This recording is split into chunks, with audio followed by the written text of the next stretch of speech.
তেওঁ নিজেই কেক কাটি খুব বেয়া পাইছিলে। আমি যদি কাৰোবাক কোনোবা দুখীয়া মানুহক সহায় কৰোঁ বা কিবা এটা কৰোঁ সেইটোহে তেওঁ ভাল পায়। হেপী বাৰ্থডে বুলি ক'লেও তেওঁ কেতিয়াবা হাঁহিছিলে, কিনো জন্মদিন হেপী বাৰ্থডে আৰু। এইটো মোৰ ভাগ্য আছিলে যে মই এজন ভগৱানৰ লগত ৩৬টা বছৰ কটালোঁ। চাওক, জুবিন গাৰ্গ মানুহক অন্তৰত এনেকৈ শিপাই আছে, ন্যায় নিদিয়াকৈ আদালত সাৰি যাব নোৱাৰিব। আমি আচলতে জুবিন গাৰ্গ আগতে বাহিৰলৈ ফুৰিবলৈ গ'লেও আমি কেইবাটাও জন্মদিন তেনেকৈ পাতিছোঁ। তেওঁ খুব পক্ষপাতি নাছিলে, তেওঁ জন্মদিন উদযাপন কৰি বেয়া পায় নিজৰ জন্মদিনটো। আমি যদি কাৰোবাক কোনোবা দুখীয়া মানুহক সহায় কৰোঁ বা কিবা এটা কৰোঁ সেইটোহে তেওঁ ভাল পায়। তেওঁ নিজেই কেক কাটি খুব বেয়া পাইছিলে, আনুষ্ঠানিকতা নাছিলে। খুব সাধাৰণভাৱে থাকে, নিজৰ জন্মদিনটোত ঘৰতে থাকে, ক'লৈকো নাযায়। আৰু আমি গ'লেও সেই খুব সাধাৰণভাৱে এটা অনুষ্ঠান থাকে, মানে খোৱা বোৱা অনুষ্ঠানো বৰ জাকজমকতা নহয়, যেনে সাধাৰণভাৱে যেনেকৈ ঘৰত তেওঁলোকে ভাত খায় তেনেকুৱা ধৰণে আমি ভাত এসাঁজ খাই আহোঁ বা তেওঁক অকণমান লগ পাই আহোঁ জন্মদিন উপলক্ষে।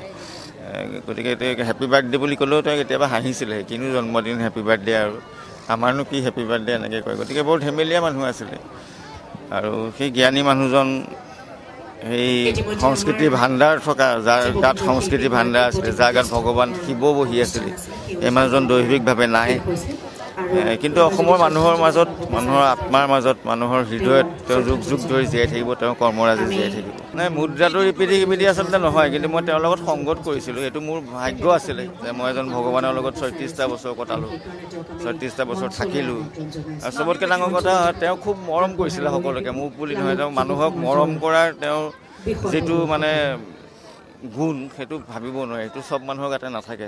মই ছেকেণ্ডজন মানুহ পোৱাই নাই, কোনো ভেদাভেদ নোহোৱাকৈ সকলোকে সমান ধৰণে মৰম কৰে। মোক যিমান মৰম কৰিছিলে, নিজৰ ভনীয়েকক যিমান মৰম কৰিছিলে, বেলেগ এজন মানুহকো সিমান মৰম দিব পাৰে। তেওঁ মৰমত ভাগ বাতৰা নাছিলে, তেওঁ সকলোকে সমান চকুৰে চাইছিলে। চাওক, জুবিন গাৰ্গ মানুহক অন্তৰত এনেকৈ শিপাই আছে, ন্যায় নিদিয়াকৈ আদালত সাৰি যাব নোৱাৰিব। জুবিন গাৰ্গৰ পক্ষত এটা সুবিচাৰ হ'বই। আৰু মই ভাবিছোঁ, যদি আদালতে উচিত ন্যায় দিব নোৱাৰে বা মানুহে ভাল পাব পৰাকৈ এটা ন্যায় ব্যৱস্থা নহয় বা জুবিন গাৰ্গৰ ষড়যন্ত্ৰ ধৰা নপৰে, তেতিয়াহ'লে মানুহ চাগে ৰাস্তাত ওলাই আহিব ভাবিছোঁ।